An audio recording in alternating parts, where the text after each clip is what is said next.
చేనేత వర్గానికి చారిత్రాత్మకమైన భరోసా కల్పిస్తూ సీఎం చంద్రబాబు నిర్ణయం తీసుకున్నారు.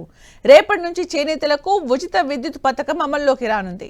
లక్షలాది మంది చేనేతల కుటుంబాల్లో ఆర్థిక స్థిరత్వాన్ని తీసుకురావడమే లక్ష్యంగా చేపట్టిన ఈ పథకం ద్వారా మగ్గాలకు నెలకు 200 యూనిట్లు, పవర్ లూమ్కు నెలకు 500 యూనిట్ల వరకు విద్యుత్తును ఉచితంగా అందించనుంది.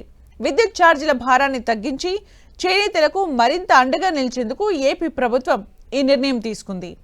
ఉచిత విద్యుత్ పథకం అమలుతో రాష్ట్ర వ్యాప్తంగా సుమారు 93,000 మగ్గాలున్న కుటుంబాలు, 11,488 పవర్లూమ్ కుటుంబాలు ప్రత్యక్షంగా లబ్ధి పొందనున్నాయి.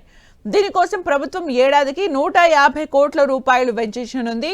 ఈ రాయితీ ద్వారా ఒక్కో చేనేత కార్మికుని కుటుంబానికి ఏడాదికి 8,640 రూపాయలు, అలాగే పవర్లూమ్ యూనిట్లకు ఏడాదికి 21,600 రూపాయల వరకు ఆర్థిక వెసులుబాటు కలుగుతుంది.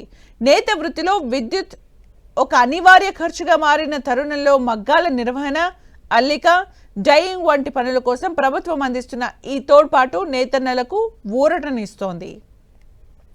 సంక్షోభంలో ఉన్న చేనేత రంగాన్ని గట్టెక్కించేందుకు ఏపీ ప్రభుత్వం నేతన్నలకు ఇచ్చే పెన్షన్ను 4,000 రూపాయలకు పెంచింది. 5 కోట్ల రూపాయల మేర థ్రిఫ్ట్ ఫండ్ నిధులు చేనేత సహకార సంఘాలకు కేటాయించింది. ఆధునిక యంత్రాల కొనుగోలుపై 90% వరకు రాయితీ కల్పిస్తోంది. ముడి సరుకులపై 15% రాయితీ ఇవ్వడంతో పాటు నాణ్యమైన నూలు సరఫరా అయ్యేలా చర్యలు తీసుకుంటోంది.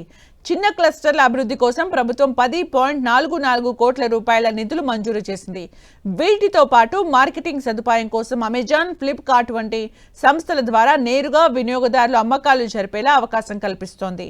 తాజాగా ఇప్పుడు ఉచిత విద్యుత్ పథకాన్ని ప్రభుత్వం అమలు చేస్తోంది.